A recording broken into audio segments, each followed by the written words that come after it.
भारतीय युद्ध कला की जो मूल जननी है वो कलारीपयट्टू है। ये युद्ध कला अलग अलग राष्ट्र में जाने के बाद उनके नाम से पहचाने गए। तो हम देखते हैं कि पंजाब का गतका है, हिमाचल प्रदेश का ठोड़ा, बिहार में परिखंडा करके है, मणिपुर में सिलंबम है, थांगता है, ऐसे नामों से पहचानी गई। वैसे ही महाराष्ट्र की युद्ध कला मर्दानी खेल के नाम से पहचानी जाती है। और ये युद्ध कला का जो ज़्यादा से ज़्यादा इस्तेमाल किया गया वो छत्रपति श्री शिवाजी महाराज के कालखंड में हुआ है। महाराष्ट्र का जो भूगोल है, जो पहाड़ी एरिया है, बड़े बड़े मैदान नहीं है, तो ये जो लड़ाई है ना, ये छिपके की जाती थी, इसीलिए इसको गनिमी कावा के नाम से उसको संबोधा गया है। तो वो क्या करते थे, छोटी छोटी जगहों पे छिपके छोटे छोटे शस्त्रों से उसका सैन्य के ऊपर इस्तेमाल करते थे। छोटी तलवार और ढाल हाथ में रहा तो वही योद्धा उससे लड़ सकता है।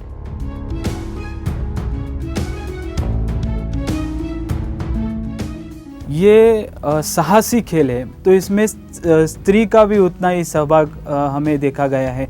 हम अगर महाराज के ज़माने से लेके ब्रिटिश आने तक का हम जो इतिहास देखेंगे तो मराठों के महिला रानी ने या महिला सैनिक ने भी इसमें सहभाग दिया है।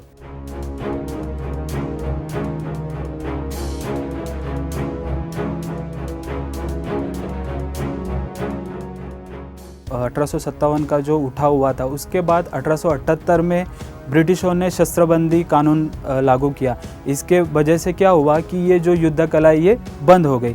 मगर इसको जीवित रखने के लिए हमारे जो पुराने वस्ताद लोग थे या हमारे जो प्रशिक्षक थे, उन्होंने क्या किया, इसे खेल के रूप में लोगों के सामने रखा। इसका जो मूल हमें देखना है तो कोल्हापुर, सांगली, सातारा, अलीबाग, उसमें हमें ये अच्छी तरह मर्दानी खेल देखने को मिलता है। मर्दानी खेल में पहले तो हम लठ या लाठी से शुरुआत करते हैं। उसमें बहुत से प्रकार हैं। उसके बाद जो आता है वो तलवार और ढाल आता है। मगर ढाल और तलवार शस्त्र सीखने से पहले हमें काठी की छोटी तलवार दी जाती है, उसे गदगा कहते हैं, और चमड़े की एक छोटी ढाल दी जाती है, उसे फरी कहते हैं।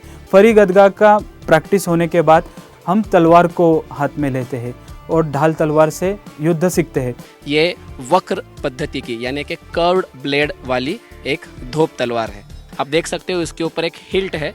ये हिल्ट, इसको हम लोग परस बोलते हैं, वो हमारे हाथ के प्रोटेक्शन के लिए है। यहाँ पे नीचे गज है। ये गज हमारे पूरे ब्लेड को बैलेंस करता है। जैसे वो वक्र थी, ये सीधी तलवार है। ये एक घोड़ेसवार की तलवार है, कैवेलरी वेपन है। घोड़े के ऊपर जो योद्धा लड़ता है वो इस वेपन से यूज़ करता है। ये जो तलवार है आप देख सकते हो, ये मराठा पद्धति की जो मूठ है उसका बना हुआ है। आप इसके ऊपर देख सकते हो नकल गार्ड यानी कि परज है इसके ऊपर। और इसकी विशेषता ये है कि आप यहाँ पे जो पोर्शन देख रहे हो, जो ये मेरे हाथों पे लग रहा है, वो एक्यूप्रेशर के पॉइंट्स को प्रेस करता है, जिसके वजह से हमारे ब्लड में एड्रेनलिन बढ़ जाता है और हमें लड़ने में और शक्ति मिलती है और हम शत्रु के ऊपर टूट पड़ते हैं। इंसान का सबसे पहला बनाया हुआ अगर कोई वेपन होगा तो वो है भाला। भाला हम लोग ने, हमारे पूर्वजों ने सबसे पहले बनाया था शिकार करने के लिए। परंतु जैसे मध्ययुग आया, जब लड़ाइयाँ बहुत होने लगी, तो स्टोन का जो फाड़ हुआ करता था, जो अग्रभाग हुआ करता था, उसको हम लोग ने मेटल का कर दिया और भाला को हमारे योद्धाओं ने बखूबी यूज़ किया है। भाला का एक आगे का रूप है, आप यहाँ पे देख सकते हो। इस पे नीचे काठी है, डंडी है, ऊपर फाल एक अग्रभाग है और यहाँ पे रस्सी है। तो आपने देखा ही होगा कि हम ये रस्सी को क्या करेंगे, हमारे हाथ में बांधेंगे और शत्रु की ओर फेंकेंगे और फेंक के हमें फिर से हमारे पास ये शस्त्र को लेना है। अब बीच में ये जो बाल के जैसा कुछ देख रहे हो, इसे हम लोग गोंडा कहते हैं। इसका उपयोग इसके लिए किया जाता है कि अनेक शत्रुओं का वध करने के बाद रणभूमि में जो भी खून है वो खून यहाँ से नीचे आएगा और हमारा जो डंडी है हमारे हाथ से फिसल ना जाए, इसके लिए सारा खून यहाँ पे अटक जाता है। उसके बाद एक शस्त्र आता है जो मराठों ने सबसे ज़्यादा युद्ध में इस्तेमाल किया था, उसे पट्टा या कई कई जगह पे दांड पट्टा ऐसे बोलते हैं, मगर इसका शस्त्र का जो सही उच्चार है वो पट्टा है। हमने देखा होगा कि बाजी प्रभु देशपांडे, उन्होंने पावनखिंड की लड़ाई में उस दांड पट्टा का इस्तेमाल किया था। तो आप देख सकते हो ये जो पट्टा है ये पूरा मेरे हाथ के अंदर पूरा फिट बैठ जाता है। यहाँ पे एक कड़ी है, आप यहाँ पे देख सकते हैं, इसे मैंने यहाँ पे पकड़ रखा है और मेरा पूरा हाथ मेरे कोने तक पूरा का पूरा हाथ इसमें कवर हो जाता है, जिसके वजह से शत्रु का अगर कोई वार आ जाएगा तो हम इसके ऊपर सह लेते हैं। यह वेपन बाकी शस्त्रों से हम कह सकते हैं कि 10 कदम आगे है। उसके बाद छोटे छोटे शस्त्र है, उसमें खंजीर है, करदा है, बिछुआ है, वागनक, कट्यार, ऐसे छोटे छोटे गुप्त शस्त्र है। अगर किसी को तह देना होगा और किसी को पता नहीं चलना होगा कि हम लोग के पास शस्त्र है, तो ये ऐसे छोटे शस्त्र हम लोग के पास रखे जाते हैं। ऐसे अलग अलग प्रकार के कट्यारी रहते हैं और उनके ब्लेड्स अलग अलग डिफरेंट टाइप के रहते हैं। जो कट्यार होते हैं वो इस प्रकार पकड़े जाते हैं, वो 1-to-1 फाइट के लिए बहुत पावरफुल रहता है। ये जो कट्यार है ये विजयनगर कट्यार है। इसकी जो मूठ है उसको बाहर से प्रोटेक्शन दिया जाता है अपने हाथ को प्रोटेक्ट करने के लिए, और उसका हम लोग ब्लेड देख सकते हैं, वो भी बहुत बड़ा, और उसके ऊपर बहुत डिज़ाइंस देखने को मिलते हैं हम लोग को। ये शस्त्र है, इसको वागनक बोलते हैं, क्योंकि ये हम लोग जब देखते हैं तो इसका जो नील्स जो है टाइगर के नील्स के जैसा रहता है।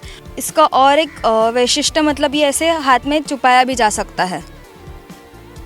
ये जो है ये शस्त्र को माड़ू बोलते हैं।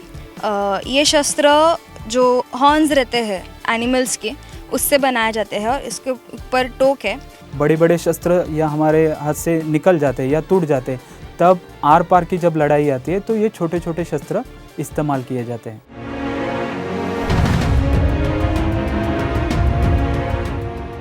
कोई कोई जगह पे मर्दानी खेल अच्छी तरह सिखाए जा रहे हैं, मगर कई जगह पे थोड़ा नाम के वजह से या थोड़ा पैसों के लालच में इसे तोड़ मरोड़ के लोगों के सामने दिखाया जाता है, मगर ये गलत है। किसी को ये सीखना है या किसी को इसके बारे में अच्छी जानकारी चाहिए तो उसे जो पुराने सिखाने वाले लोग हैं उनके पास जाना चाहिए, तभी उनको मर्दानी खेल का जो मूल स्वरूप है वो देखने को मिलेगा। ये सीखने के लिए तो जैसे विद्यार्थी है वैसे प्रशिक्षक भी अच्छा चाहिए। फिर भी हम अगर इसका अच्छी तरह प्रयास करेंगे तो 1-2 साल में हम इसमें बहुत अच्छी तरह माहिर हो सकते हैं। श्री श्री श्री छत्रपति शिवाजी महाराज की जय। नमो पार्वती पते हरा हरा महादेव। जय जय जय जय जय भवानी। जय जय जय जय जय Shivaji. Subscribe to Midday India. Get direct notifications on all our videos by clicking on the bell icon.